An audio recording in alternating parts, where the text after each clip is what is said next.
So, lo que vamos a hacer hoy es, vamos a hacer un video explicativo de la Putzmeister TK40.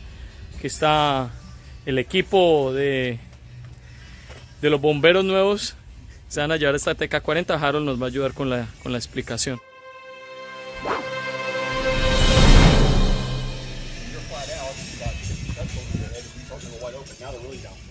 Now it's over the guy's head. You can't control it. Everybody wants to put 200 yards an hour on the ground, especially with a laser strip. So everybody's got a surefire of when that exchange should take place. Yeah. An eighth of an inch, a 16th of an inch, before the end of its travel. Exactly. That's what a whole concrete pump is based on. They made a lot of designs. They made a tripod one, and they got squeezers that roll like a tube of toothpaste. Yeah. Everybody's got a different idea. As far as harsh mixes, you got Schwing and Putz probably lead the market because everything is long. When you got so much reduction, especially when you go into a 5 to a 2, that's the reason why they're standard 3 foot long. You don't want to do anything less than that because it's too much exchange. It's too much volume in a short period of time. Yeah. So that's where you're going to jam up, and that's where the Schwing and Putz come in. They've got a long rock valve, so they can suck in harsher material. Yeah. Years ago, we did sand and rock, with just out of a fire hose, put the water in the hopper, and it pumps sand and rock. And we pumped it 1,000 feet. So they do accept harsh mixes. So when it's all said and done, that's what you're trying to accomplish. Yeah, Well, yeah. Schwing does this electronically through proximity switches. You actually got 3 of them. There's another one back here, and that's on autocorrect. In '88, they had a problem. When you bought a pump, they would tell you to hit the test button and let that cylinder come all the way up to clear the oil off. Well, this does it every 5 strokes. It's doing it for you. So it trying to take the guesswork out of it for you. A Schwing does it mechanically, electronically over hydraulic over mechanical. That's how they're accomplishing this. So they've got, if you look over here, we'll go over here, there's a master running about 6 blades. And that runs S1 and S2 and S3 here. Okay. So all these blades are telling the master what to do. What to do? Yeah. Yeah. So in a pump firing order, it's A, B, C, D, A, B, C, D, A, B, C, D. If you take B out, it doesn't know what to do. So hold pressure. Yeah, hold pressure. Until it gets to the next signal. So you're going to be pumping along, and the piston is just going to stop one time, and then you hit the test button, it'll switch over, go a couple more times, and then it'll stop again. And you're going to call me up, hey, every 4 or 5 strokes, it stops. But I know you're autocorrecting that. If it's every other stroke, then we know it's the proximity switches are bad. One of them not reading. It'll read on one side, but not the other. Yeah. Yeah. Okay. So that's the difference between the two. Like I said, it's a 40 Chevy. Whatever you get. I mean, a lot of guys swear by these. Putzmeister dumped $1 trillion in research. So I think maybe this year they might jump ahead. They might. So it's however you feel about a pump.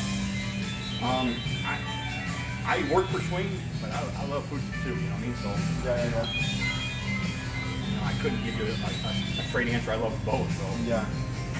It's been since you work with him all the time. So I mean, that's yeah. And Reed's come a long way. And you start getting into Alliance and KCP and stuff like that. They're just not there yet. yeah. So you guys have pumps already? Have you seen a pump? Have you Well, we operated a pump? rent the pumps. I mean, so We rent them all the we time. have we use the service currently.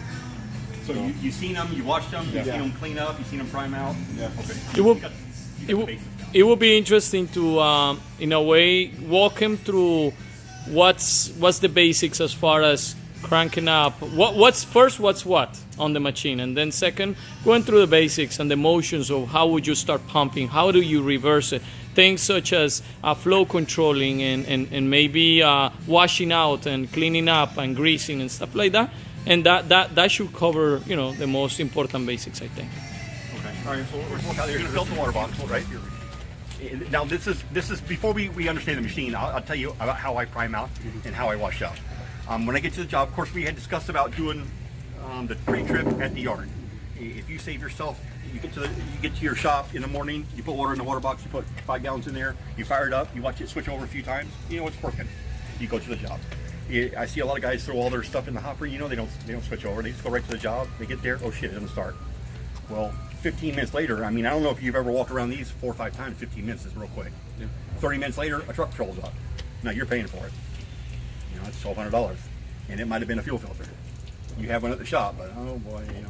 So you get the idea. Yeah. I would, you know, do your pre-trip at the shop. Yes. You got a battery charger. You can throw the battery out of another truck into this real quick. Boom, let's go. If when all doubt something's real bad, you can call the concrete company an hour before time. Hey, don't send that truck out there. You know, the contractor's gonna get pissed, but you're not buying from the concrete. Yeah. You know what I mean? So it's smart thinking, especially when you're pumping. You got to think of the other end of it. Not so much you guys been standing back. All right, pump man, what you gonna do for me? You know, don't tell me you wrote down. Well, now you guys are the pumper, so you got to think about. You got to be smart. Yeah. You lose a clamp, you lose a hose. You let the hose run, and then there's a piece of rebar on the ground you didn't see, and you blew a hole in the hose. They're $400 hoses. You lost all your profit that day. You know what I mean? Yeah. So any little bit counts. You got to be smart. You got to think 3 steps ahead. You know. Yeah, sure. If you take care of your pump and you take care of your equipment, you know, hell, man, you become a millionaire. You gotta watch yourself. Yeah. Okay, so going on just pulling up to the job, the water box is already full. I go out and ask the contractor, where do you want me to set up? You're right in the back of the house. So remember, on a pump, the shortest foot is the best. As far as, you know, if the concrete's bad, if it's too dry, wear and tear on your machine. If you can do 150 instead of 300 foot hose, I do the 150. It's easier. You know, you're talking 25-foot sections. You're talking 6 hoses, you know, versus 10 hoses. 10 hoses. You know what I mean? You can hurry up and get off the job. So if there's a closer way to go and it's viable, and a lot of times you're going to be able to go, but the mixers can't follow you. They're just too heavy. So if it's viable that he can get to you, I stick with the shortest. I ask him where to go. I walk the job, make sure I don't, you know, burn a hole in my truck tire. You know, get there, get set up. I put the reducers on first, just so you got all your reducers. I usually stick the elbow sticking straight up. I start grabbing hoses. I go to the furthest end and I work back to the pump. Get my clamps out. A lot of times you'll see. Now it's not a bad thing that you cut a hose, because then you can put another end on it, and now you got a 15-footer. A lot of times that 15-footer makes a difference. You know, sometimes you're 165 feet, but now you got to put 175, so you're 10 foot over. So there's 10-foot loop around. Sometimes that 15-foot works. Yeah. But I work back towards the truck, put my clamps on. I fill my water bucket up, and I get my slick pack and put it in there. And this is an hour before the job, so about that time there's about a half hour before the concrete truck's going to show up. I put it in the bucket, stir it one time, and I leave it alone. Start the truck, the pump, let it warm up a little bit, 10, 15 minutes. If the truck gets here, fine, I keep it running. If not, I turn the pump off. I wait for him. He gets here, I turn the pump back on. I ask the driver, what kind of slump you want. The finisher said they want a 7. You got a 7? He hits the drum, yeah, it's a 7. No, get up there and show me, or I'll get up there. Either one. So he verifies that it's 7. When he gets ready, he'll bring it to the edge. You look at it, where it's last spin. Okay, he stops. You throw your bucket of 5 gallons of slick pack in there. And what I do is, with the volume all the way out, I stroke it twice, and that'll suck the primer about 25 foot in the hose, and I stop. I run it in until it stops. I take it out 4 full turns, and that'll give you about a prime out speed. I tell the driver to load up right on top of it. I go ahead and start pumping. And that way, it's pushing the water through the hose in a swirling motion. It's coating the whole hose as it's going through. Too slow, it'll half moon. The top will plug you up. There's nothing up there to, prime it out. Go too fast, the concrete will jump over the water. That'll screw you too. Because now it's just pure concrete, so it'll turn to sand and it'll plug you up. And you've seen what a plug is. I mean, it'll go to 3,000 PSI, you turn it off. Now you gotta go find the plug. You've seen them put their foot on it, find the plug, right? Seen that? Yeah. Yeah, okay, so that you kind of understand what that is. Hard, and when it gets soft, boom. I go back here and throw it in reverse, get the pressure off of it. And if it's close to a clamp, I take the clamp off and shake it out. Smack it, shake it out, you'll see sand drop out. Put the hose back together, come here, hit forward, away you go. Every pump's gonna prime out different. Your pump is gonna prime out completely different than another 40, and his 40. Just the way they work out. And how do you reverse the concrete? Okay, we'll get into that. Yeah, there's a reverse mechanism. So you got one to initiate the fire, which initiates pump, and then you got, it's always in a forward gear when you initiate the fire. You put it in reverse and initiate the fire again, and now it's in a reverse signal. Okay. The light will correspond to reverse and forward. Okay, perfect. The hopper holds about a wheelbarrow. 200 foot of 2-inch holds about a wheelbarrow. So if I'm doing a slab, say a 10 by 9, and we're doing 7 yards, I tell him when he gets down a square to the edge of the form where he's done, about 2 wheel barrels left, let me know. He'll stop me, I'll pump the hopper down and see if he needs another just 1 wheel barrel in the hopper. I mean in the form. If he needs a wheel barrel and a half, I'll fill it halfway up. I'll pump that back down. I'll go back there and look again. He only needs about a half a wheel barrel, 3/4 of a wheel barrel. Okay, I start filling up over the water, I close the lid. When it gets full, with one motion, you don't turn it off now because it'll swirl and separate. Turn the pump on. And now you force it to him with water. When he gets what he needs, you throw it out inside the form, and then you wash that out. That's one hopper full of water. Push the concrete out. I come back, kick the trap door loose, take the reducers off, throw them to the ground, put the machine in reverse, and now I'm cleaning the machine out. Hopper, cylinders, in reverse mode.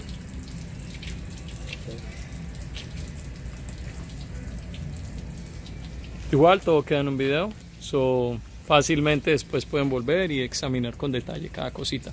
Es mucha información ahorita y es posible que muchas cosas pasen derecho, pero con esto lo capturamos y lo ponemos todo en YouTube y así de esa manera pues fácilmente pueden referenciar lo que él dijo. Listo. So then after I got the hopper and the cylinders cleaned out, they're clean, so the hopper's good, but you still got concrete and water and sand in the hose. You take your sponge, put it in the reducer. Put your reducer back on the machine, clamp it back down, close your trap door. You're on the second hopper full of water. When it gets full, you go to the other end, so you've got a remote, and you stay there, and now you go forward again, and now you're washing the concrete on the grass. Sponge pops out, boom. Hose is clean now too. Hopper and hose are clean. You wash the end with the sponge, because that hose, that end might be your beginning on the next job. You know what I mean? There's no rhyme or reason, because they've all got ends. I bust the clamps loose, and I come back to the pump. I bust the last clamp off, I fold the reducer up. Now you're doing your third hopper full of water. All right? I put my clamps, wash my clamps out, throw them on the truck, start grabbing hoses. Throw them on the truck. Right? While the water's in there, I go ahead and start greasing. The unit's done. Or it's greased, everything's done. Now the water's filled up, and I stop. I unhook my water, roll that up, and throw it on the truck. Now you got a hopper full of water. Wash your boots, your hands, your face, whatever. You come over here, you open up your trap doors, your last bit for your water box. You do one stroke in reverse, you check 4 bolts. You do the next stroke in reverse, 4 bolts. Now as it gets older, the piston gets older, you're going to get a little more cream. So then you won't disconnect your hose. You come over here and wash the water box out altogether. But with new cylinders and new piston cups, you're not going to have that for a long time, maybe even a year. Now, if you let this thing run without water, it'd be closer than that. You know? Yeah, you always have to have water in the water box. That is super important. Before you start any job, you always put water in there. Otherwise, you know, the brand new material cylinders and the brand new piston cups are going to be gone in probably a few jobs. Yeah. So that's the job. Yeah, we're going to take it I'm doing the engine now. On the engine. So that would cover fuel, oil, Yep. your water separator. Right? You got an air filter in the front, and you got a hydraulic filter here. And that's every 250 hours. Engine hours. Engine hours, yeah. On your hour meter. Okay. No. So we're putting in a 10W30. 10W30 for engine. Correct. So and that's synthetic. That's per manufacturer. You can go a little bit less, a little bit cheaper if you want. That's on you. But you won't get the 10,000 hours that we discussed. Yeah, exactly. So now there's simple gauges on here that you can see as far as restriction. Here you see it's in the green. Now when it's cold, it's going to be in the red because oil is hard to suck when it's cold. Yeah, that stuff will turn into not a 10 weight, it'll turn into a 90 weight. When it's cold. So the reason why I explained that I let it warm up in the morning is that to bring that oil up to operating temperature, which is about 60 degrees Fahrenheit. That's operating. Anything colder than that, you must warm it up. A lot of times, you can use the agitator and put it half in and half out and just let it run. It'll create a lot of heat. Or if you didn't have an agitator, you can put water in the hopper and water in your slush box and then just put it in reverse and let it stroke real slow by itself for about 10 minutes and bring up to 6 quick. Right? You do have a cooling fan in here, and there is a controller mechanism for it, so I know. I know a lot of owner-operators wire that together so it's always on. Where are you guys located? Tennessee. Okay, so you do have a little bit of a wither. You might want to leave that circuit working. It's up to you. There is an override. There's a transducer in there for temperature sensor. It will come on, but by the time it comes on, it's already way past that. I don't know if the engine will heat up. You're not going to hurt the system by leaving the fan on. highly recommended during the summer just to have the fan on the whole time. The whole time. And even in the winter, you know, you turn the fan off, let it warm up, and then when the truck gets here, I turn the fan on. Yeah. Because you're going to create a lot of heat. Okay. You know, just the exchange alone. There's too many, you know, it's just like a pressure washer. That's why a pressure washer kit gets hot. You know, it's just, you're going from, you know, 3 inches down to, you know, 0.025. And there's a lot of orifices that are smaller than that there. So they just generate heat by themselves. The cooler is capable of cooling itself off at an idle or at a high idle, even when it's pumping. It's able, you know, there's a 2-degree variance from the intake to the exhaust. There's a 2-degree it'll drop. It will cool itself off, but you got to have it running. And by the time you figure it out, unfortunately, it might be too late. You cook something usually. You know what I mean? The newer machines actually shut off. The older machines, however, they don't. They don't. Not till about 2017, 18, they start turning off. A lot of them go to half throttle. So you'll be pumping along, and then you call me, hey man, this thing only goes 50%. You know, you're overheating. Oh shit, that's even worse. So usually you can do something about it. These models are kind of no frills, but they're easier. You can get water on the radiator and keep going. You know, you don't have to stop and let it cool down and then start. You can put water right on it and let's go. So they're a little bit more user friendly. So we got the water box, we got the engine. This is the main drive here. This is what operates everything. This is the heart of the system. This operates the 2 pistons and port pressure. Stuff to work with. Slide the shuttles. And then you got your agitator, which is a Barnes pump. It's a dual stack Barnes pump. And you got one that operates the agitator. And if you had pneumatic outriggers, it would operate them too. And then you got a cleaner on the back end. And like we had discussed, all that pump does is it takes it out from the filter, pushes it through the radiator and back to tank at 30 liters a minute. Okay. Some are 22, some of them are 30, some are 27. So for most it's 30. So that's all that does. So on a closed loop system, you can't contaminate. You can't. In short of you put water down the spout hole, or you have exchange in the water box like we talked about your packings. On the newer packings, they are telling you now, because they're using a Teflon ring, that you can't leave any water over the rod. That's unacceptable. This would be acceptable here. Just under the rod.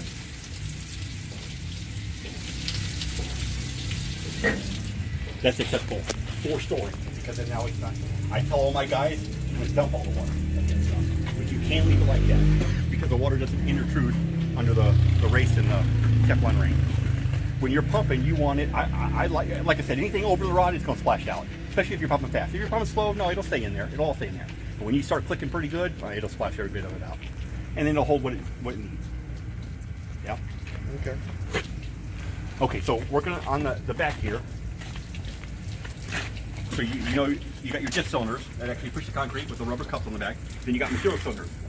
So concrete's on one side, water's on the other, and they're pushing back and forth. Yeah. The slush box is for cooling, concrete for pushing. Okay. You got your switch over arms here, and we looked at that about the switch over. Yeah, switch over. Yeah, and about tensioning the nut. Yeah, we went over that. There's no more than a quarter between the cutting ring and the cutting ring. Yeah. Correct. So about once, I don't know, every 8 months, every 6 months, depends on, it goes on how much it's been used. Yeah. You can, it's a visual inspection. You look there, ooh, boy, I better do something about that. Yeah. You let it go too long and you see the after effects. It ain't good. Yeah. You get a nasty wear. I mean, Edwards throwing away 1 million of them. You know, they're all weared at the bottom. Every one of them. That's the common trademark. It wasn't tension outright. When they're wore all the way down clean and you don't barely see the cutting ring, you're like, man, that guy got his money worth out of that thing because he tensioned it out. Okay, so then you got the agitator bearing here on one side, and you got the motor on the other side. This is on a center shaft. Yeah. And you got forward, and you got a reverse gear. Okay. On the hand valve here. Okay. You want it always in a forward gear, and it's pulling mud to the material cylinder. The material. Yeah. It won't hurt you so much on an 8-inch slump because it's water. But on a 2-inch slump, it'll hurt you. It'll be pulling away from it. So you get a lot of air in the system. You get pump out, stop, stop. You get air in the system. You got to bring those, pull it in. Yeah. Okay. So then you got your greaser here, and it's on the central grease unit. The only one short is the bearings on either side, and then you got your truck and trailer buddy bearings there. Yeah. And you use that about every 500 miles, and you do this every day. Like we discussed, at the end of the job, you're greasing. Greasing it, yeah. Yeah, because the hopper is always holding concrete all day long. I mean, it's always trying to come out. And then the back bearing here is always, it's got 30,000 PSI. Yeah. It's forcing concrete. Okay. So at the end of the day, you're squeezing it back into the hopper. Push that grout out. I'll show you later, I'll show you what a bearing looks like. Well, I think I did. Pretty sure. Yeah, you did show it. Just a steel shaft and a piece of rubber. That's about it. You got some simple trailer lights in the back here for stop, turn signals, and then you got some running lights. And then it just runs into a 7-state connector. You will have, when you get your pump, you will have a breakaway switch here. And if it comes away from the pump, it applies the brakes. And it'll stop in a road somewhere. Hopefully, not in oncoming traffic. Yeah. Hopefully, years ago they didn't have them things, and they go across 4 lanes of traffic, and watch out, you're working for somebody else now. Oh, now you're gonna put the big connectors to it, right? It's the 7-way, yeah, that's 7-way, Okay. yeah, RV protector, yeah. And that's just about common on all trucks now. Okay. You got your cooling fan, and then on this side here, you look in here and you'll see your air filters. And there's another restriction gauge, mechanical. Okay, right there, yeah. Correct. And then you see the yellow, and then it gets to the red. But the only way you would get into the red is if you were on a job site that was dusty and the guy kept going by you 10 hours a day. You know what I mean? And then it's going to suck in a lot of dust. So that would be your air filter there. You're going to have a battery cover on here, and then you get your battery cable. These are these proximity switches we were talking about. You got one for each side, and then you got the third one in the back for metal correct. Okay. And that would be if it was pumping water all the time or a real wet load. These check valves here add, and the back ones take away oil. So in theory, it's not how you would think. It's pushing hydraulic fluid. It pushes on one, and then it pushes on the other. It pushes on one, and it's sucking from the other. It doesn't work like that. It pushes on a side, and there's a loop line, if you look down there, that leads to the other cylinder. As one, it's pushing all through one, it loops and pushes the other back. Move to the other one back. And then it switched over to B. Yeah. And it does the same thing. Well, when you generate that much pressure, oil is lost behind the piston. So when the piston's pushing, oil has now crossed over through the cutting ring. And there's 3, just like on a piston head in a car. There's 3 rings in there. And there's a couple of glands or sealing fans, of course. But so there's oil lost. So somehow you got to make this oil up. And so that's what they do. They generate oil. So you're going to hear every once in a while the pump is going to switch over. Boom, boom, boom, and it switches over. You're like, that's weird. It won't do it again. It's adding oil, right? You're going to see it sometimes. It'll switch maybe 3/4 of before it's 3/4 of the travel, and it'll switch over. You'll do that about 4 or 5 times, and then it'll clear up. It's taking away oil. Too much in hydraulic lock, and that's forcing the oil out. So they say it's a closed loop system, but it does introduce new oil to it. It does. Not very much, but it will. Here you have your hand valves. These are your electric cables here. And that's for forward and reverse. You got switch over. See that? Forward reverse. So if you push the center dot mechanically, the pistons will move. You push this dot here in the center, the S tube is going to move. One way, left, back way, right. Okay. Mechanically, you can do this. Okay. You get with Edward, and they do make a switchover system that you can buy. They're kind of expensive, but you can take those cold packs off and put your own system, put a battery on the ground, and now do it mechanically. Boom, boom, boom. That is available. Where your short is, you're going to be pumping, and if the alternator had coughed up and you went bad, you need a hook to another truck. Don't let them touch it, of course, but hook to another truck to keep the energy going through the battery, or put another battery in there. They don't require much. I mean, a whole battery would last the unit the whole day, but then you got the engine running too. It takes power to run the solenoid, the fuel shut-off. So it's going to require some power there too. Now we can do something adjustment on the truck. That way we can use the truck's batteries or stuff like that. Yeah, or you pull some back and put jumper cables on and keep going. Yeah. So whereas a Schwing has a different system, they're pneumatic over hydraulic, so you don't really need that electrical. If you lost electrical, the system still operates because there's a bunch of slaves running the master. you don't really need that system. So there's a little bit of variance. These are more user-friendly as an operator. As a mechanic, they're both more user-friendly. So it's one or the other. I mean, like I said, they all got their good and pluses, you know. If you put them both together, you'd have a hell of a bump. So as long as greasing, you got 250 engine hours on the service. Electrical and then about once a week, you're going to check the water in the tank, right? Because there's a low point. I showed you where the shutoff is, right? And same on the fuel. You're going to dump a little bit, not much. A water bottle cap full. That's all you need. Quick, that's it. You want to get some of the moisture out of there. And this is at the beginning of the day when it's cold. If you like oil and water, you mix them up and let them sit there, and it takes 15 minutes for it to separate, right? So you're going to do this in the morning when it's cold. The water will go to one corner. Before you leave, that's it. And the fuel too, real quick. If you wait till you come after the job and the oil's hot, it's mixed. You want to exchange. And when it cools down, it'll separate. So that's it. That's it. Every week you're going to do this. And then I'm going to show you a pressure test that you can do at home once a week, and it'll tell you how much air is in the gas bottle. And this is for the nitrogen in the accumulator system. So you got a pump that's pushing 100 bar. You got a bottle that holds an inert gas of 100 bar. Both of them together means there's 200 bar of stored energy it can shift from, right? It's got a multi-port sensor, an MPS manifold that actually senses how much it needs. It doesn't need all 200, but it can draw from 200. If the bag should go back, well, now the pump is going to make the difference up. The pump ain't designed to do it. It will, but it's not designed to do it. Not for very long. You're going to burn the pump up. So, $2,500 worth, and then I'm going to have to change the pump, the oil, because you contaminate it, because it burned the pump up and threw metal all through the system, and now the bag probably made it go bad. So there's $2,500 for the whole system. So it's better if you check it once a week. Hey man, my gas is getting low. So you can tell, well, I better call somebody, I better do something. Versus you go out for another week and then burn the pump up too. Now you cost yourself big money. So once a week you'll do this. You'll do 3 tests. You do the water and the fuel, and you do a bleed down test. You can do a main pressure test, but that's mainly for me. I mean, pumps don't really get knocked off as far as settings, other than they're going bad. And by the time you figure out, that the pressure's off, the pump is already going bad. You know what I mean?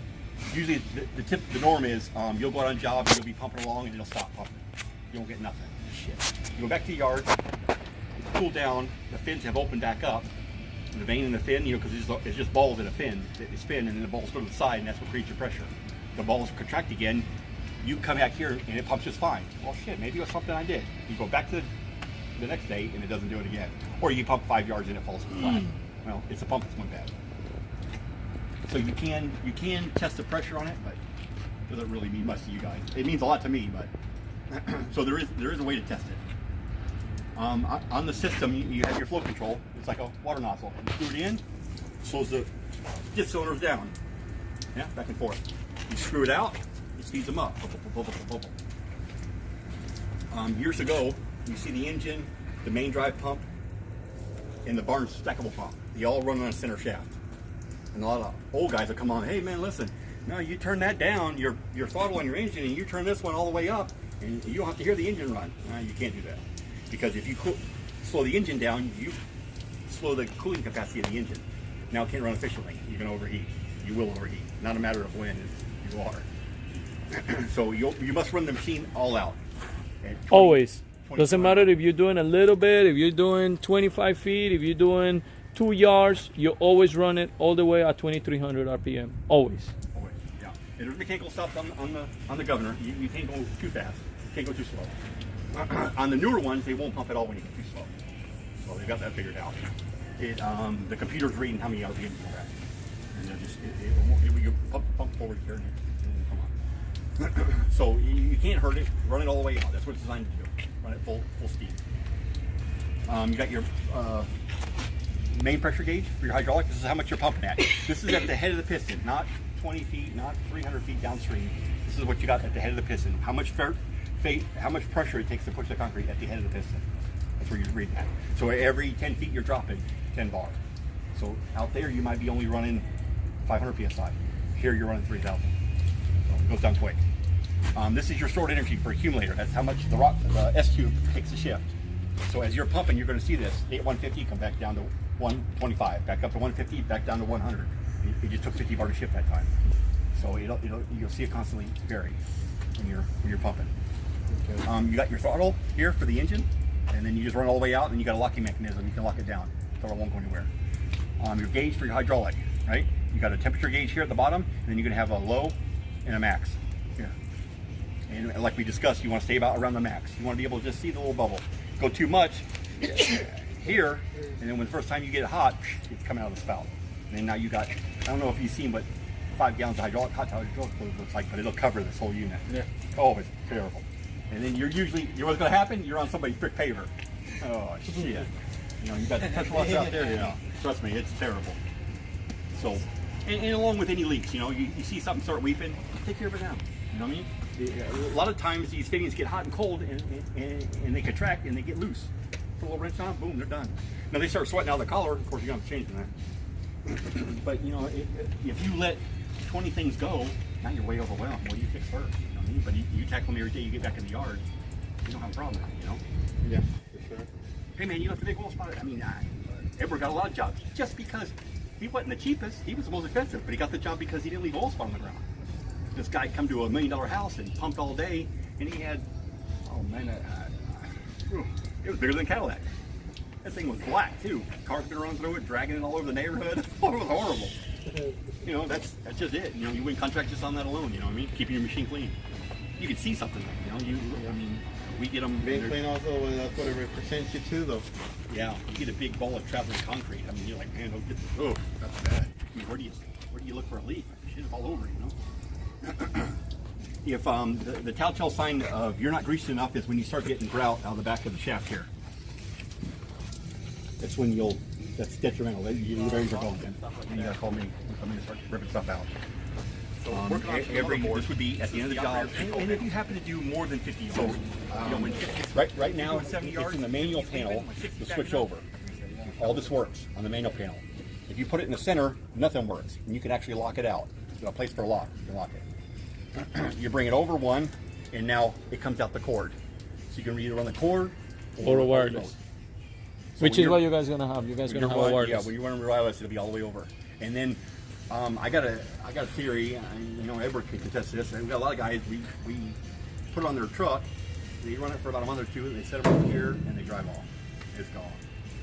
So now you're running it without the cord. So you're going to be all the way over. So what I do as a practice, when I get done, when he says, all right, that's it, and I wash up, I take it off.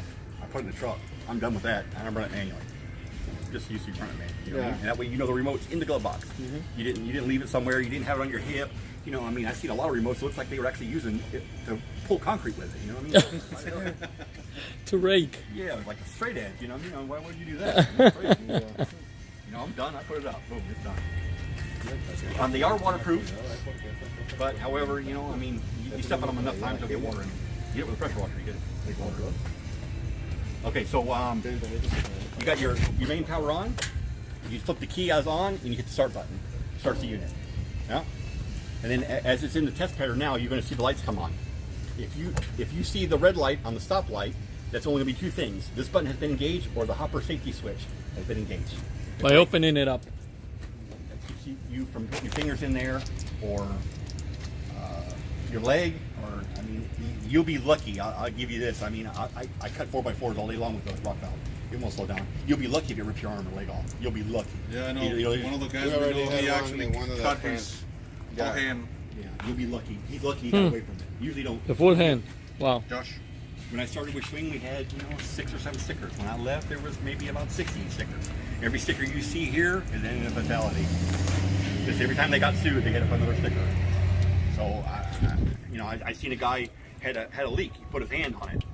Boom! It went through his skin. Well, once hydraulic fluid enters your skin, your bloodstream, that's it. You're going to die. There's no antidote. If you look on the bottle they give you a 1-800 number to a poison control system. It's an automated number. You ain't going to get nowhere. That's it. They're going to watch you die. It's just going to be hard. So every sticker that you see has ended in a fatality. So if you see something, turn the machine on. Let the gauges go to 0. Okay, I can work on it. Versus, I wasn't there indirectly, but I arrived 2 hours after the use. But from what I can gather, is the guy seen something in the water box for, I don't know, 20 yards, 30 yards. Finally got pissed off, went in there to grab it. It cut 4 of his fingers off. And you remember when the Fords have the 6.4 malfunction on Ford, ambulance come, the guy broke down in the ambulance on the way. He bled to death and died. There was 3 people named in the class action lawsuit. There was Ford, Schwing, and a contractor. So talk about bad luck, but bad stuff happens. Yeah. So and the hopper grate, if the hopper grate switch goes bad, call us and we'll get you another one. Yeah. Seriously. You know, I've watched a lot of guys out there jumping on the grate by his pumping and beating on it, trying to knock rocks down the grate. Holy shit, get off the grate, man. Especially that agitator, man. That thing will shoot you up quick, man. By the time you fell down in it, you could. I mean, it's turning so fast, you got no time. You're done. You know, it's gonna put your leg up your ass. You know, that's what it's basically gonna do. You know, try to anyway. You know, like I said, you'll be lucky if it rips your leg off. You know, it's gonna suck you all the way down in there. They're gonna bury you in the truck. That's what I'm gonna do. Oh shit. Let's get some coleslaw. Serve him up. He's done. That's it. So just be mindful. If there's some safety orientation, you know, just get them fixed. I mean, they're not real hard. They're inexpensive. They're $50 here, $60 there. I mean, it's nothing, you know, compared to a hand or a finger. You know, so you got the red light. You know it's safety. You release it. You hear the solenoid come online. You hear it? The fuel solenoid. It's a fuel solenoid clicking off. Boom. So you can start it. Hold it.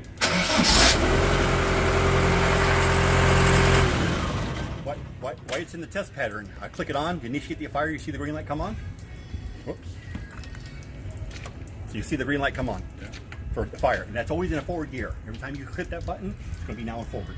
Always. I click it off, pumps at a momentary stop. So all that valve is doing is operating that forward reversing valve that I showed you up there. It's just turning one power on one side. That's it. It's changing those proximity switches run to a computer inside that's changing from analog to a digital signal. And that receives it and tells where the piston cups are in, or the diff cylinders are in relation to the S-tube. Right? So leading on to the next button, the test button.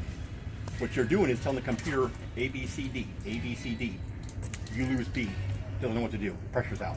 And that's how you're going to test made pressure. Mainly for me, but you can use it too. It'll initiate a switch over. So every time I press that button, you're going to see the S-tube switch over.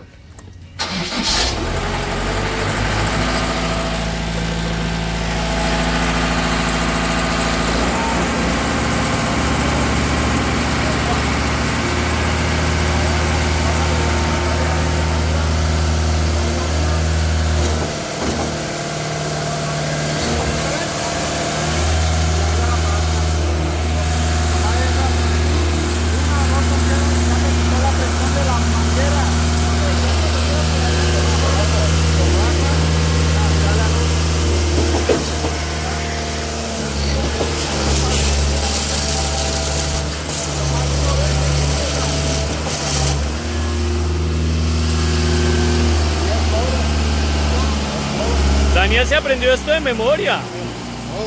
Eso fue, mejor dicho, de una. Tiene memoria fotográfica, papá. Eso fue de una.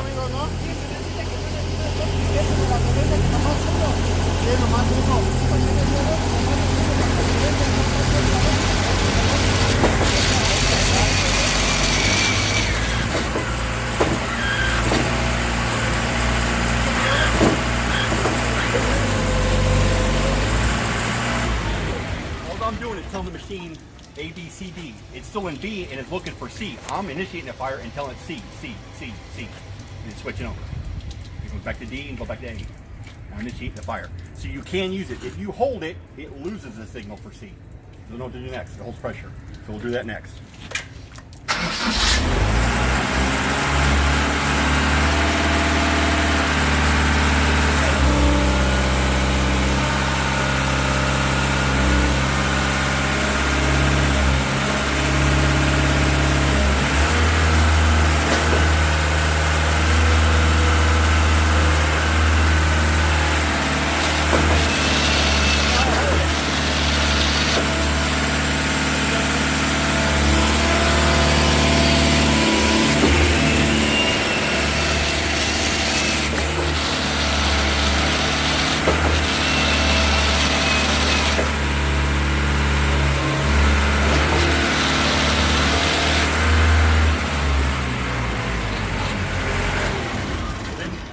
on to reverse, your third button. You fire that up, and you're going to see the light come on, right? And then when you initiate the fire, it's going to go into a reverse mode. On the remote, on a Remtron, when you're in a reverse and you hit stop, it automatically goes into a forward gear. You can't go back into reverse. You have to hit reverse again and hit forward, right? And hit your initiating sequence for the initiating the fire. And then it goes back in. Now on the board itself, because the switch is not a momentary switch, it's a latch system. So when you flip it up, it stays in reverse. So if you go to flip it again, it's not going to be in forward, it's going to be in reverse until you flip it down. There's a spool and there's port pressure that actually operates the spool. So when you flip that switch, the coil pulls back and the spool moves over. With pilot pressure from this, not much, 5 bar. But if you go in from a forward gear to a reverse, boom, it slams that spool the other way. It will go up the end cap. It will. You can damage it. So you must stop it all the way and then go into a forward. Stop it all the way and go into reverse. Yeah, the clear, soy como un carro, nunca lo coges y vas en reversa saliendo del parqueadero y de una vez le metes primera.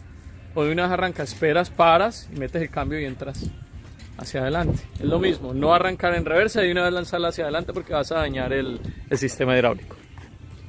Okay, so then it leads into the fourth switch. You guys know what that is. It's for your radiator, cooler off and on. There's no light, you just hear it come on, you hear it go off. They're pretty loud, you hear them. It's pretty determined that it's on. You got your RPM gauge here, and that's going to be all out, 2200 RPMs. You got a simple temperature, and this is mechanical. On the engine, a Deutsch using an oil system, and it's just an oil cooler per se. You're just leading out the top, it cools off, and it comes back down. That temperature, you're reading the oil temperature actually, not the temperature.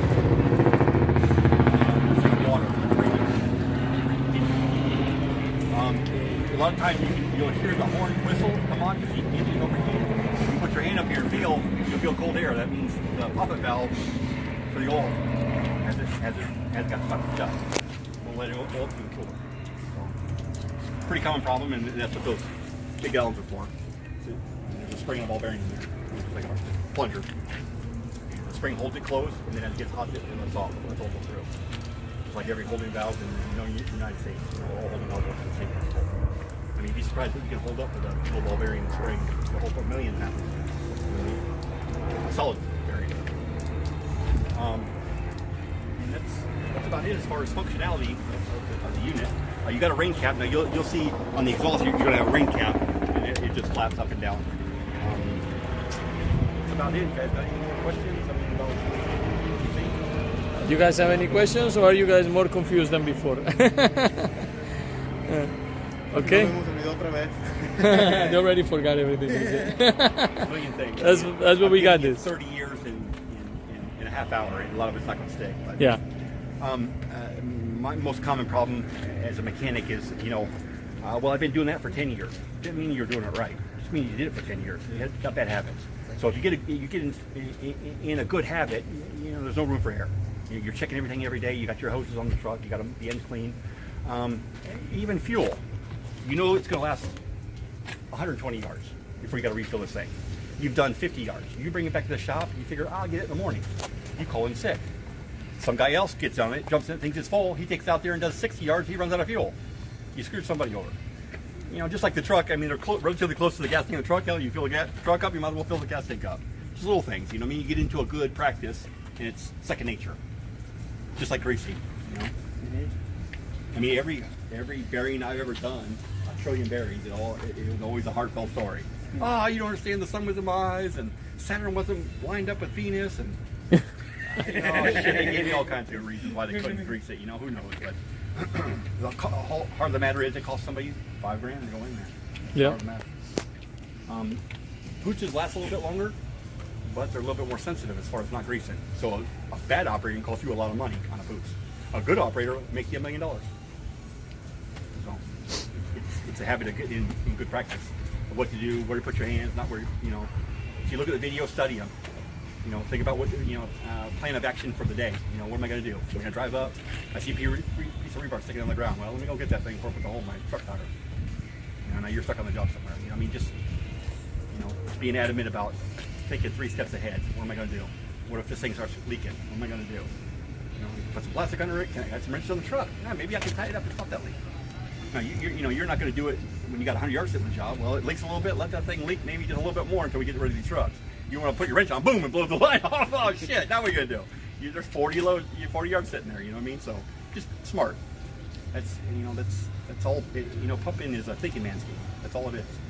You know, the machine don't care. It'll work you like an old man quick. Hell, it don't matter to them. You know what I mean? They pump a laugh at you all day.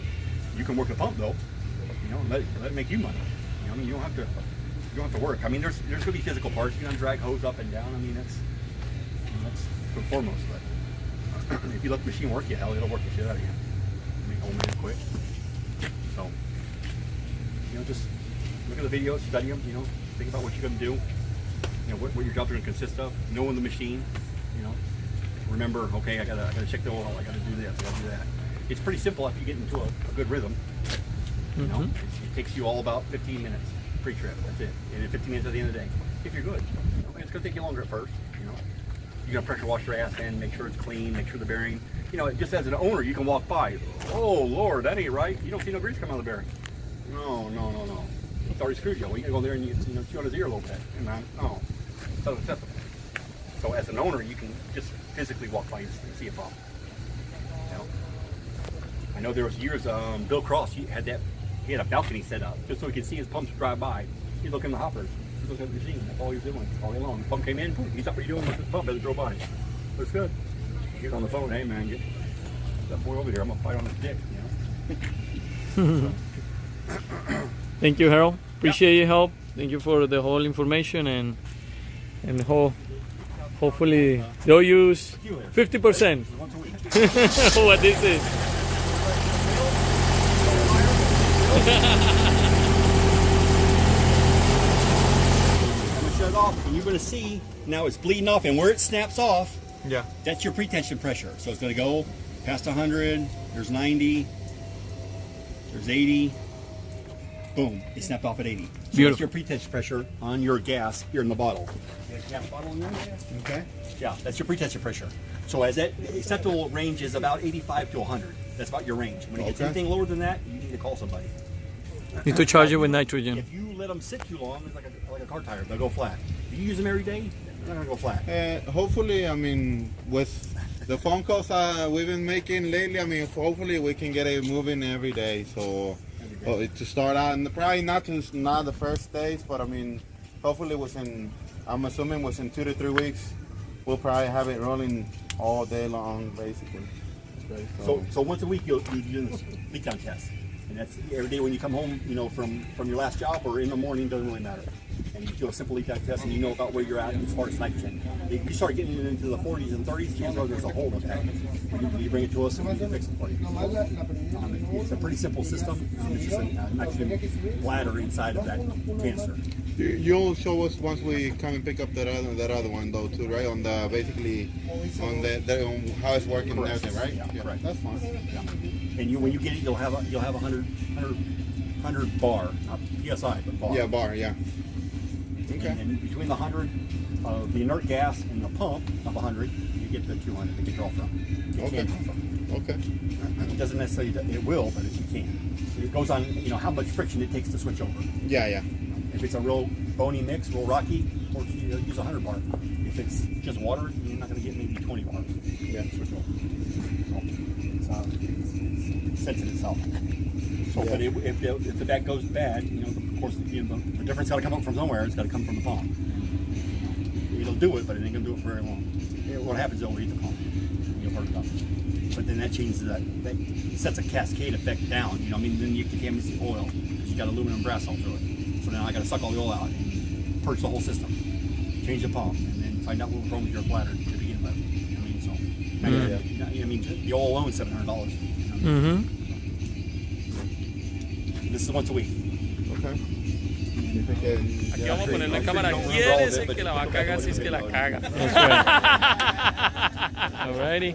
Aquí hay cámara ya. No, mentira. Espero que les haya gustado todo. Espero que les hayan pasado bien. ¿Cómo les pareció el servicio? ¿Cómo les pareció todo? No, pues muy bien. Bueno, les agradecemos que hayan venido hasta acá a conocernos. De verdad que sí, para nosotros es un placer. poder formar parte de alguna manera de su familia ya. ¿Listo? Muchas gracias. Y gracias por el servicio. No, seguro que sí. Con mucho gusto. We hope you enjoyed the video. Thank you for watching. To continue seeing more content like this, don't forget to subscribe. Also, you can just go right here on this link to our website, liveequipment.com, for a complete list of equipment available for sale. Or just keep navigating to our channel. Have a great day.